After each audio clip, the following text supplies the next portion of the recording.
بسم الله الرحمن الرحيم ألف لام ميم. الله لا إله إلا هو الحي القيوم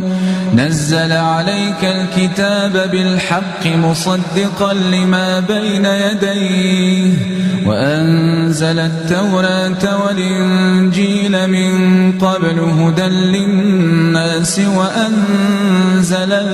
الفرقان إن الذين كفروا بآيات الله لهم عذاب شديد والله عزيز ذو